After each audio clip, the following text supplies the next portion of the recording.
Today's project is really going to be about starting to clean up this engine bay. This is one of the things I hate most of the FD. It's a rat's nest in there. Just take a look at it. And one thing I really hate is just, you got wiring coming in from the firewall on that side, wiring on that side, and they wrap around the car and it's all exposed. It's not even tucked under anything. And you have fuse box, connectors, fuse box, some other connectors and whatnot. It's just not clean at all. A lot of people tuck it. I'm going to do a complete rewire of this car. I'll save that for a separate video. But today is really going to be tearing down the ABS module.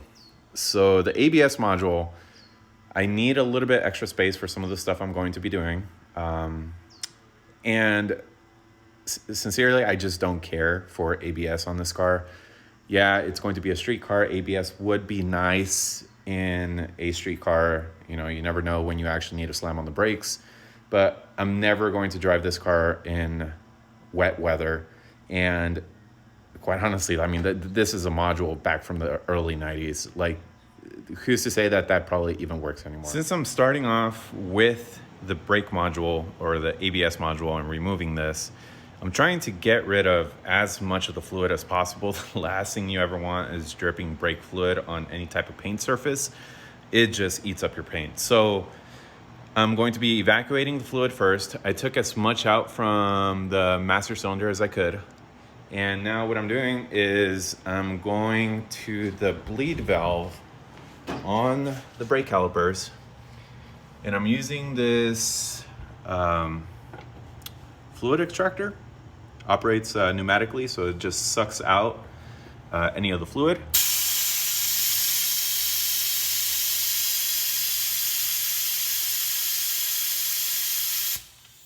Moving like molasses, so I might have to crank up the air pressure. But as soon as I get the majority of the fluid out, then I'm just going to start digging into removing the lines first, bending them out of the way. I'm not going to use those lines anymore.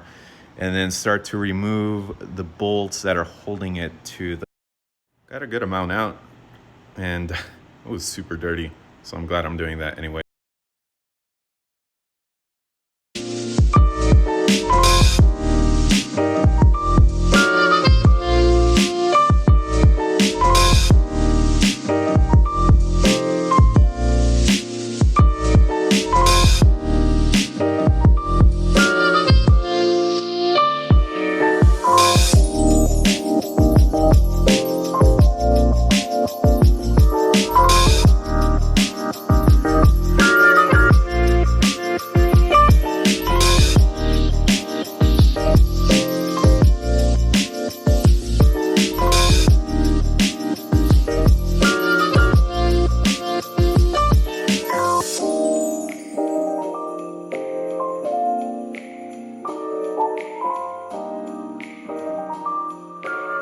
ABS module out, and a couple other things still working in the engine bay. Some AM coil packs, I'll be selling those, and a couple other FD things I'll be posting up for sale. But right now I'm actually working on dropping the transmission just so I can have a little bit more room in the engine bay, see what I'm working with. And currently it's draining.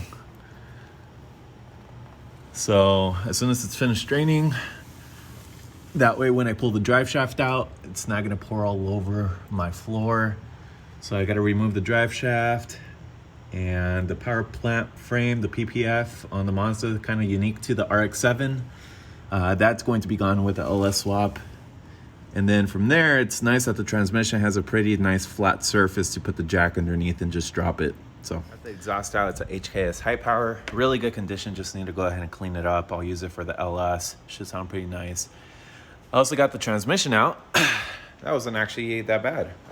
It's heavier than I thought it was, considering it's so small. Looks like it has an ACT clutch, judging by the yellow pressure plate. The clutch is worn out, so there's still a little bit of life left, but I mean, I would do something new. This is going to be for sale, so any FD owners out there that need a trans, perfectly shifts fine every single gear. Doesn't have that third or fifth gear issue FDs have.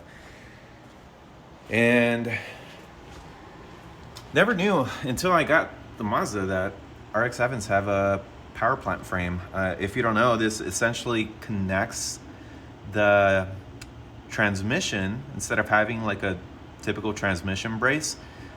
This connects the transmission on the front right here, and then connects to the differential in the back all the way over there. That's supposed to add some rigidity to the chassis. So got the rest of the lines removed, as well as the power steering pump. So I don't have to worry about leaks anymore on my garage floor. I'll just go ahead and clean up the leaks that I did get. And I wanted to show you guys something because this car was built by an extremely reputable shop. They have a huge social media presence. I'm not going to name drop who it was because I don't know who in their shop might have done the work, but it has their name attached to it, and it's just really bad.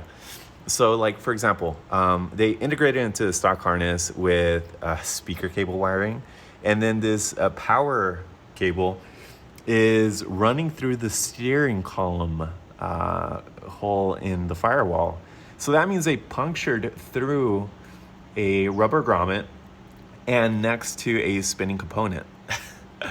I don't get it. That's why I do my own work.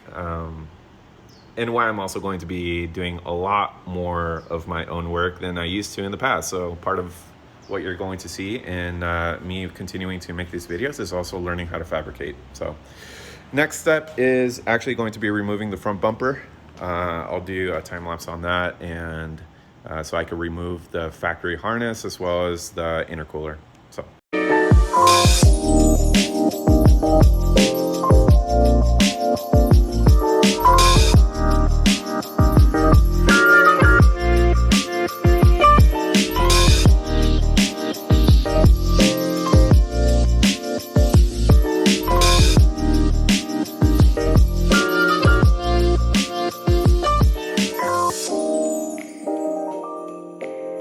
This is probably a good stopping point for the day. It is Father's Day, and helps me keep the video under 10 minutes. But I think the next video is going to be actually removing the harness that wraps around from the chassis side over there, goes all the way along the car through the front support, and then also the engine harness and the Adaptronics ECU. So as of now, happy with the way it's coming apart. Even though it was a car from Maryland, even though it was a garage, it still has some surface stress here and there, but all the bolts broke free. So pretty happy about it, and we'll continue to make some progress.